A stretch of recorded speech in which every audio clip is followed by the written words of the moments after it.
Okay, welcome to our Kuntres Hahispaalus class. And interestingly, I actually met one of my friends, and she was talking about this whole notion about energy centers and so on and so forth. And I told her, and she was asking me if there are any Jewish perspectives on that. I told her I'm not sure about energy centers, but the Rebbe is talking about partsufim. The Rebbeim talk about partsufim. This is a concept that comes from Kabbalah, and they definitely come through different um, um, places that is actually represents in the body. And there's parts of Ibor. There's a parts of the emotions, Mijik Nehi, Chagat, and Moichin. These are three general partsufim, but I'm sure there are more happenings there. And it was very, very interesting topic. So she's like, "Oh, where have you learned all this?" And I told her, "Well, I don't know, but it's all in Shari Yechud and Kuntres Hahispaalus." So I really find these what of Chassidus to be highly, highly enlightening. But at the same time, we need to acknowledge that these things are a long story. All right, these are not fast ma'amarim that we could just jump into, draw conclusions and think that we understand Chassidus. This is not the case. This is hard work, and work definitely, at least, there's a time commitment. It takes time. I wish it would, we'll be able to really understand and grasp these things much, much faster. So we are talking about these two people here. Very interesting phenomenon, right? I don't know, those who had a chance to read the Kitzur, I think this is very, very essential. We're going to read it together because if we don't understand the subtleties here, it will be hard for us to perceive something, right? In this paragraph, Reb Hillel Paracher is describing an extraordinary subtle phenomena that happens in the learning in Chassidus and in the perception of Elokus within the Torah. Right? In the earlier paragraphs, he paints a wondrous picture of two people hearing the exact same mimer from the teacher. Both understand the concept internally, right? We're talking about paragraph 8, 9, 10. Okay. And we are doing now paragraph 11. Okay, so we already discussed about these two different people, right? And the Lashon is using v'yesh mitpal miyad b'shamo etzem hamechaven b'tchila. Okay. Melubash b'dvarim k'tzarim. There is one who becomes aroused immediately upon hearing the essence of the idea as initial closes in brief wording. Okay, so when we read this, I don't know if you guys have this question, but I had this question. Okay, there's one who becomes aroused immediately, right? At first, this sounds very dangerous. Why? Because later on in our paragraph, Reb Hillel warns about people who also claim to feel spirituality immediately. So what really separates, right, this authentic perception from illusion? So Reb Hillel himself gives the answer. A true person who senses the inner essence immediately does not abandon the explanation. Okay? So, on the contrary, because he touches the Pnimiyus of the idea, the entire expansion begins opening from within like a living spring. Right? Therefore, Reb Hillel says, "Mimelu yochel asois rav roba esber ba'orach v'rochav u'ba'omek le'ein shiur." Therefore, he can expand, right, the explanation at great length, breadth and width without any limit. And even more importantly, b'chol pirtei ha'esber yavchin, it says, right, ba'tamtzit ha'yoser pnimi. And all of the details of the explanation he discerns, and the essence and the deeper inner dimensions. Okay, so what does this mean? So this is the defining sign of authenticity, right? The tamtzit does not erase the pratim. Okay, when a person reaches the tamtzit, adavar, on the contrary, remember the analogy that he gives, this tamtzit serves as what? That you add this tea essence, right? You take a little bit of that tamtzit and you add water to it, and you sense that tamtzit in all its details. In all the water around it, you sense that the taste of that tamtzit, whether you make a raspberry tea, whether you make a peach tea, whether you make a green tea, whatever the tamtzit is, you feel it in the entire cup. That's what people do, right? But that one is a concentrate. You cannot drink it by itself. But you add more details to it, it has context, right? Because the tamtzit is the formula. So what are you going to do with the formula?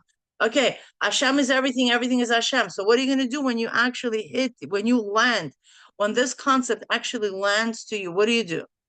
So now all the details of your life carry this phenomena. Okay, so that's very, very essential. Okay, the inner eye. Okay, so Reb Hillel takes a step back. So now what happens, right? This tamtzit does not erase the pratim. It illuminates them. Okay, the deeper the person goes into the details, the more the single living essence becomes visible inside of them. Okay, now, so also, it takes a very deep dive, right? He talks about, in paragraph 10, talks about that some of our neshamas, they possess ayin hasechel, the eye of the intellect. What does this mean? This is the inner eye that allows a person to perceive. Etzem Elokus hamalubash ba'asis, the very essence of godliness enclosed within the letters. So this ayin hasechel is able to discern, it's like a filter in a way, okay, to really catch the etzem Elokus, right? And that phrase is actually a crucial phrase because the Elokus is not beyond letters. And just think about it. It's not beyond letters. It is specifically malubash be'oisius. It's closed within the intellectual structure, right? Within the explanation, within the vessels themselves. Okay, only after establishing this entire foundation, right? In paragraph 11, it begins warning about the self-deception. Reb Hillel is warning about self-deception. Why? Because he explains that once people hear about the sensing, the Pnimiyus of the concept, they can easily confuse imagination or an emotional inspiration with true perception of Elokus. Okay, because they hear Pnimiyus, that means I don't need to longer have a long story. Just give me a short thing, synopsis, right? It's a fancy word. Give me a synopsis. No, but it's the process of it. There's no give me a synopsis. Okay, so the first mistake that Reb Hillel spoke last week, right, is a person who believes he is spiritually moved before even understanding the concept. Okay, that means I'm such a big shot, I don't need to go through the whole study of it. Shenid belo shemitpael miruchnius shalahasaga miyad kodem shamois haisber. He imagines that he is aroused by the spirituality of the concept before hearing the explanation. But Reb Hillel says that in truth, this person lacks actual bina. You cannot sense Elokus without a simple bina. He lacks it. Okay? He lacks even the faculty of comprehension called bina, leave alone Elokus. Okay, instead, he possesses only koach hamedame, the imaginary faculty. Okay, so he imagines that he grasped Elokus without even understanding a simple concept. Okay, this person mistakens emotional excitement, abstraction, intensity, or inner agitation for actual divine perception. Reb Hillel says sharply, Sam choshech la'or, he calls darkness into light. That's a very strong statement. This is not the same as the true person from paragraph 9. If you go back into paragraph 9, the true person may also feel the essence immediately. But the proof is that the idea then unfolds endlessly into understanding. How I'm endlessly can take this cup of tea and drink it. And with every sip, I feel that green jasmine tea, okay, It's endlessly unfolding into my understanding, structure, depth, explanation. Here, however, the feeling remains vague and does not generate real comprehension in the false guy. In the false guy, in the false perception, in the one who mixes the darkness into light, the feeling remains vague. Okay, it doesn't allow it to manifest into real actions, into real masim. Okay, and does not generate real comprehension. It doesn't understand what's flying, but I just feel. Okay, now then comes the second and even more subtle mistake. Okay, the first mistake is that I got it. No, you did not. Okay, if you did not understand, you did not get it. The person actually hears the explanation and even extracts summary essence. So now you cannot say you don't understand. The person actually hears the explanation, right? And extracts summary sentence from it. He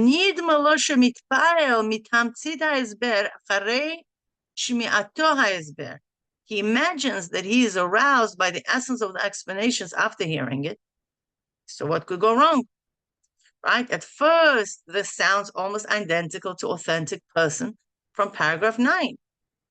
But Reb Hillel reveals the difference. He says, V'az oizev es kol ha'oisius ha'ezber. Then it's a bombshell, right? He abandons all the letters of the explanation. He abandons them. And he cannot tolerate the explanation. It's like, that's it. I've done that. I don't care. I don't need to go to that mimer because now I understand the essence of the concept. Wrong. Okay? This becomes a decisive distinction. Okay, the authentic person hears the essence and therefore can generate more explanation. Okay, go back to paragraph 9. The mistaken person hears the essence and therefore wants to escape the explanation. Okay, the second person is not truly sensitive. Elokus ba'asaga. He's not sensing the Elokus in asaga, the divine light within the comprehension itself. Rather, he's experiencing from captivis, a natural piety. The Jewish soul naturally resonates with wholeness and spirituality, and this itself is holy. But it's still not the same as Pnimiyus HaKeilim, which is the inside structure of the concept itself. Okay? And finally, Reb Hillel explains that the real sign of authentic perception is when a person truly senses Elokus within the idea.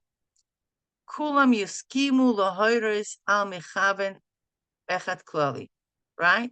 All the details point towards the one unified intention. And then the idea begins expanding endlessly within him. Okay. Yidbarer etzlo mashashama lahavin mizeh kama dvarim amukim.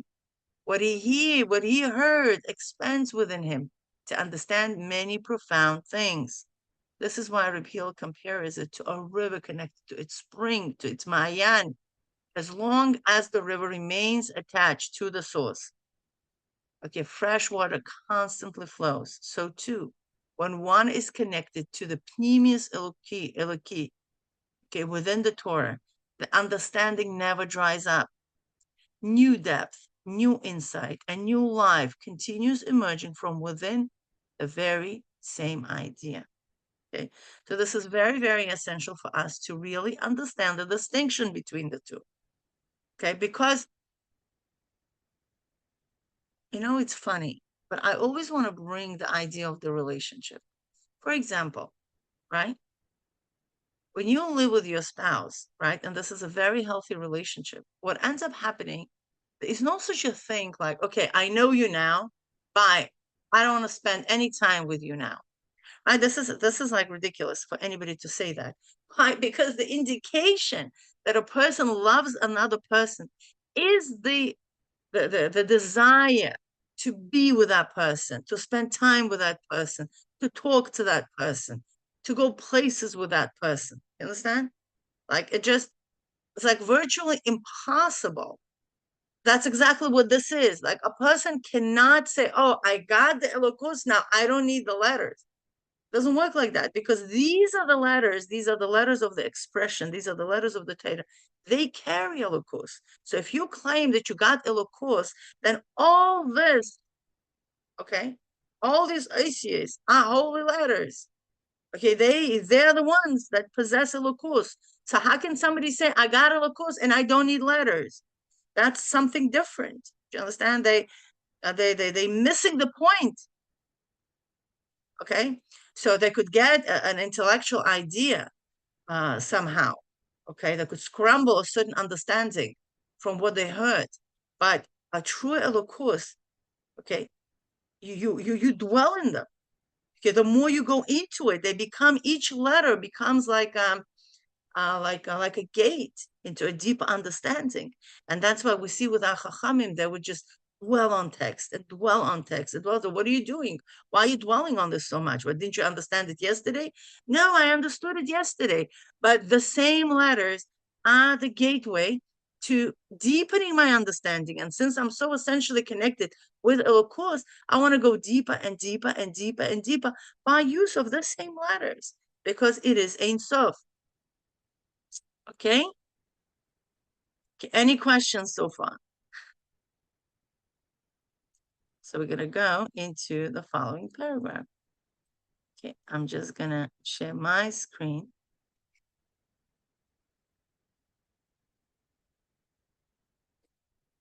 Right here, share.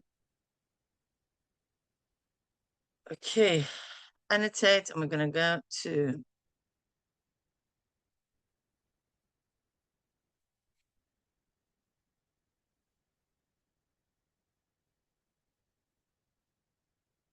paragraph 12. Okay, we did 11, now we're going to go into 12. מעט היו עניין הנ"ל בהפרש שבין התפעלות נפש הטבעית להתפעלות נפש אלוקית. And just in case if you forgot why we dived into this whole discussion, these to differentiate. Because again, remember, Reb Hillel wants to teach in paragraph 3, Reb Hillel wants to teach us the difference between the godly arousal and the animal soul arousal, the godly soul arousal and the animal soul arousal. What is the difference between them? So he brought us into this whole discussion here to explain that, okay? Bahasaga achas, sheshamas hanefesh hativ is dai kudavka shi b'chinas koach hayirida. From this, the above concept will be understood regarding the difference between the arousal of the animal soul and the arousal of the divine soul in one and the same comprehension. So now it's like two people who are learning. Okay, specifically the comprehension of the animal soul, which is in the mode of descent. Okay, so that we just need to understand that that's what we're here for, right? To understand that difference. So just like within the arousal of the animal soul, there is a difference.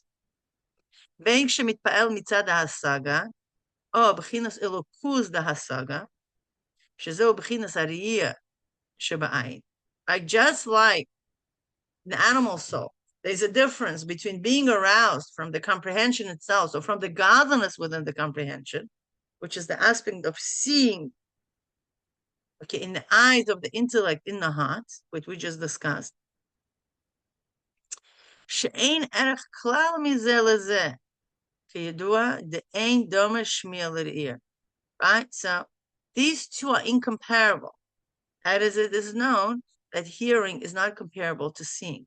So how can we compare these two experiences? Okay. כך הוא רחוק יויסר מערך Hahispaalus Elokus שבהשגה הנפש הטבעית, לגבי Hahispaalus Elokus שבהשגה הנפש הטבעית. So too, and even more so, the arousal that the others from godliness within the comprehension of the animal soul, okay, and vastly distant compared to the arousal from the godliness within the comprehension of the divine soul. Okay, you just can't put them together. Okay, so the same way how I'm actually seeing a gorgeous video or gorgeous experience of actually going to a particular place, and somebody just describing this to me, okay, with their own words. Okay, v'atam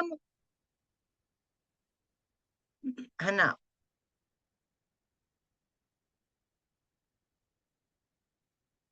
the gam bechinas hariyah shebe'ayin hasechel shebelev shehu inyan riyah nefesh hativis, right? And the reason is explained above is that even the seeing of the animal soul through the eyes of the intellect in the heart, Elokus k'mo bederech hamasach hamezuchach b'yoser she'ein roya adayin amitis hamarek how it was explained, right? Okay, so look at this, very, very careful, that even though when we're talking about the seeing of the animal soul through the eyes of the intellect that's in the heart is like things through a very refined screen, where one still does not see the true essence of the vision, okay? Does that make sense? Meaning I see, but it's not, I don't see fully how it is. It's refined, it's clear, but it's not as is. Right? In contrast, one who sees without any screen at all. Right? When he perceives the true essence of what is seen. And so too is the same, the divine, the vision of the divine soul within the comprehension. Zois shemasegis hanefesh hativitz b'koach hayirida lemata ad ein shehu mehaveh me'ayin leyesh ribu irvos olamais. Right now, seeing within this comprehension, which is the animal soul grasps through the mode of descent, right? Understanding how Hashem creates from nothing into something, countless worlds. Sharai mitas ha'inyan keisavus kmo shehi mehaveh me'ayin leyesh emes. So now the divine souls, it sees the true essence of this process of creation that is truly comes into being from nothing into something. Now, the Gabi Amitas mehaveh ein hamasach mastir klal, for which regards, right, to the true essence of this creation, the screen does not conceal it at all. Right? That's because it only conceals relative to the receivers. And this is the key word here, right? And so why neshama is not? Because neshama is rooted from the inner dimensions of the kelim, to b'chinas Elokus, which is the aspect of Elokus. Agama asiyah, gamba asiyah, also in asiyah. So the masach doesn't hide anything from her, because she's not considered to be a creation. She's coming from within the Elokus. In Shara Yichud chapter 3, we study this, right? We study that, the Islamic Kelim and how they break down into each world, 10, and all that, right? And we understand that the neshamah is coming from the Pnimiyus HaKeilim. Now, nefesh Bahamas is on the chitzonius level. So for nefesh Bahamas, she considers to be a mehaveh. The hester of the masach is only compared to the mehaveh. So she has the problem. She sees it as a receiver. Okay, so now the godly soul is not there. The godly soul sees, even if she's coming all the way down to the world of Asiya. But remember, from Shara Yichud, in the Pnimiyus Kelim of Asiya is Elokus, right? These are the Kelim of the 10 Kelim, the 10 external Kelim of the Malchus of Atzilus. Okay, so then there's no problem. She connected to the inner circle. That's why for her, she sees the emes without the masach, okay, without that screen. Right, and therefore it sees the true essence of creation. Right, and therefore the arousal is incomparably greater. That is not, it's incomparably greater, that of the animal soul. The same way how you cannot compare seeing to the vision. And it's incomparable, even more so. It's incomparable, the true seeing without any concealment of the screen at all. Okay. Okay, so now we understand why Reb Hillel took us onto this whole journey, that whether you see through the screen or you do not see through the screen, right? Even within the Nefesh HaBahamis, we see that difference between seeing and hearing. How much more so is that difference between how godly soul perceives the whole of creation, okay, without the screen, and the animal soul sees it with the screen, okay? So it's a relatively short paragraph, as you can see, right, describing only one idea. And B'ezrat Hashem, in paragraph 13, we could go to, it's also relatively short. Maybe we should continue. We have a little time. It's 1 o'clock. Okay. Right? And from all of the above, it is understood. Shegam she'oneg mitzad hasoga shebeneshama. It's understood that although the oneg, right, that comes from the comprehension of the soul, right? Kmo shehi began Eden, hu mikoach hahistaklus biyokra demalka. Right? That's derived from the gazing upon the glory of the king. Shehu koach ha'ilui v'hafloa, the Ein Sof Daika, right? Which is the power of the ascent, right? And the wondrous transcendence of the infinite.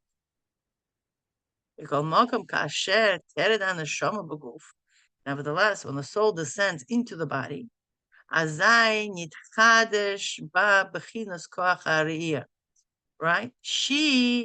The new faculty is generated within it, the power of seeing downward, lamata.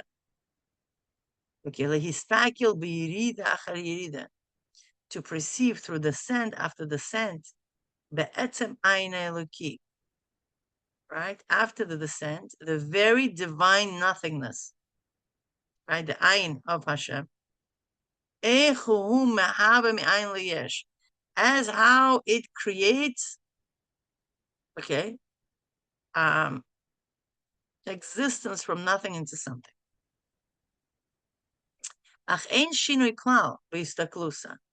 Right, yet there is no change at all in her, this perception, visual perception. Ki hahistaklus shehi mistakeles lemata, hu mi'enot hahistaklus shehi mistakeles lemata. So her perception, right, her visual perception, what she sees down below, is this coming from the same perception that she sees up above, mamash. Hakol b'chinas amitis etzem ha'inyan. Right, she sees the true essence of the vision itself. And it's not merely a superficial illumination like the perception of the animal soul. And like the person who looks upwards, like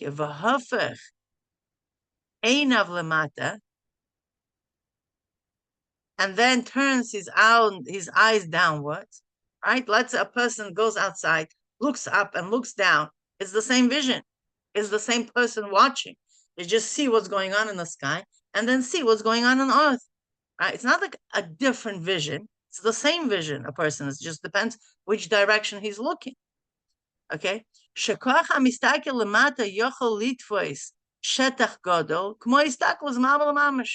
Right? So the power of seeing below can grasp just as wide a scope as when they're looking above.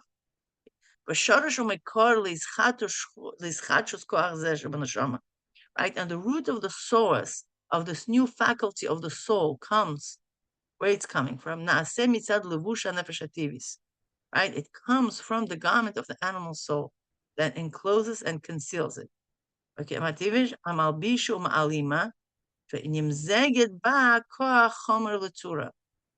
And it becomes blended with it like the matter with form. Okay, okay. So how is it possible that this vision of a nefesh Elokus, okay, which is unlimited perception of how Hashem creates the world, okay, above, how Hashem descends and he creates the world below. How is it possible that this vision is going to be enclosed in the physicality of our vision, our current vision in our bodies. Okay, but even though they are vastly different, it says, right, they merge through the supernal will that performs wonders, right? Hashem makes this wonder because it's truly incomprehensible how that could happen.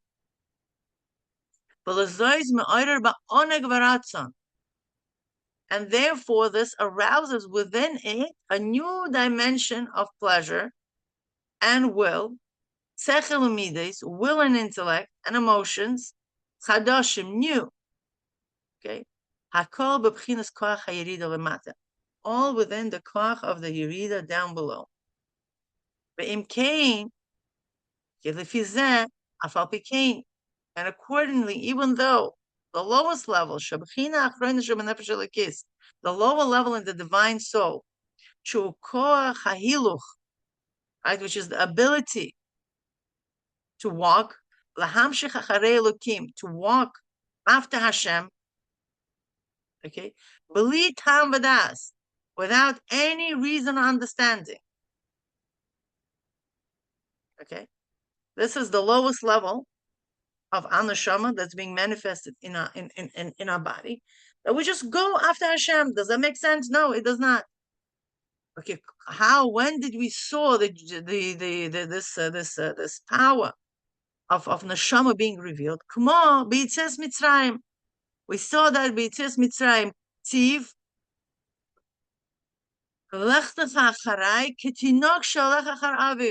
Right? You followed me like a child following a parent. Right? So we see that with our kids, especially with our toddlers. The parent is walking, and the toddler who is attached to the parent is walking after it. Does it understand where the parent is walking? Does it understand what's going on? No, it doesn't matter whether it's a big wedding, whether it's a complete event, whether the mother just sitting on the couch. It does not matter whether she's just not walking. Doesn't make a difference for the child. The child knows that this is my parent, and I want to be attached to this parent, and therefore, wherever parents go, I go. Yeah, there's no reason behind it. It's a simple attachment. Okay, and this is exactly what happened to us when we did Mitzvahs Mitzrayim. What ended up happening is wherever Hashem took us, we went. Wherever we were able to perceive Elokus, we went after this. Did we ask any questions? No. For the most part, we were completely bottled. Right? Besides some individuals, Erev Rav, who stored questions and asked, unreasonable accommodations. B'li tam, right? Without any reasons. Right? So why in the world would somebody just walk after Hashem? Simply because of the atzmius, because of the essence. Because we are coming from the essence. We are coming from that place. So whenever we sense, whenever Hashem reveals his essence to us, what do you think we'll have to do? We're just going to follow him. Okay? Right? Which includes that all what we want to do is just walk after him. Okay, mitzad atzmius ki mimenu lokach shezeu bechinas katnus, right? And that's the level of katnus, right? This is the level of smallness, of asiya, and this is the level of asiya shebenefesh Elokus. This is the level of asiya shebenefesh Elokus. Asiya shebenefesh Elokus. I don't understand. I do not feel. I know this is the truth, and I'm walking behind it. That's it. Okay, v'hu gavoa harbe, and this small level, the level of katnus, of the nefesh Elokus, is a highly, highly, highly gavoa harbe. Okay. Okay, mehayoser, gam mehayoser elyon shebenefesh hativis, right? It's even higher than the highest level of nefesh hativis that we went on in the second chapter. Shehu aratzon pashut, shelemala mina kavana, which is the simple desire, as you remember, which is higher even from the kavana. And if you look at it, this is just like mind-boggling. Like here we go. This is nefesh Bahamas is sitting there, refining itself with learning and davening, and reaches 5 levels. She's able to trigger, okay, her essence of her neshamah, meaning what her neshamah, it's one thing, the essence of the neshamah, and whatever that revelation is being trickled down and enclosed in the nefesh hativis, Okay, what a refinement. This is just like, doesn't even enter my head. Okay.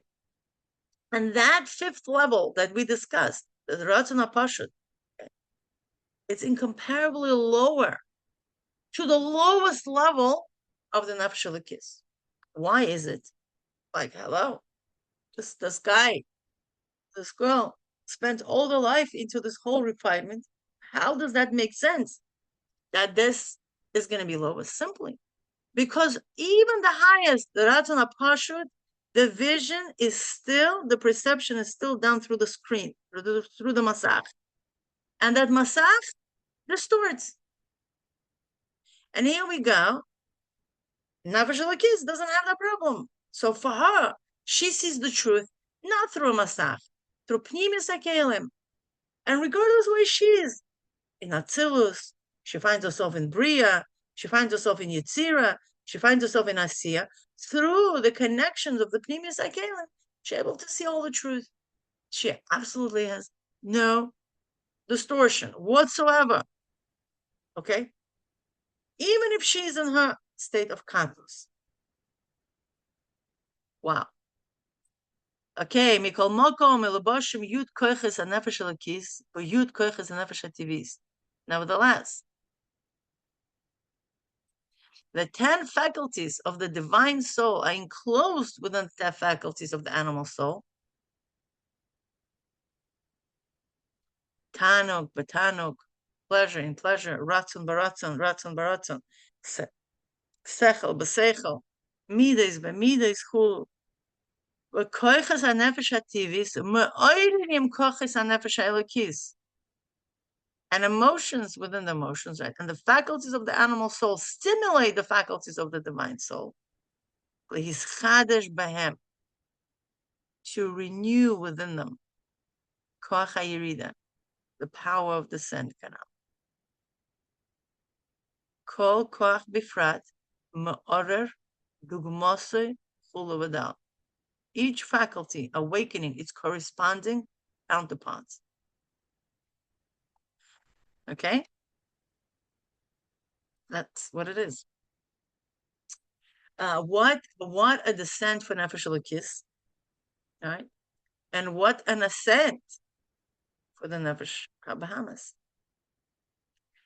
This dynamic, this dichotomy in a way of these two souls is just so profound. It's just so profound.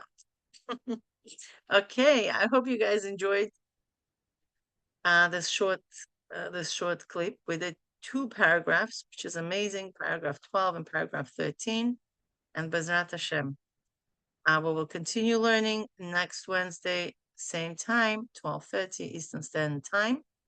And Bezrat Hashem, I'll share this recording as soon as it becomes available with the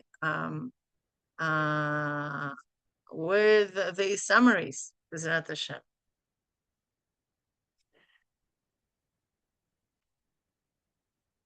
Okay, see you next time.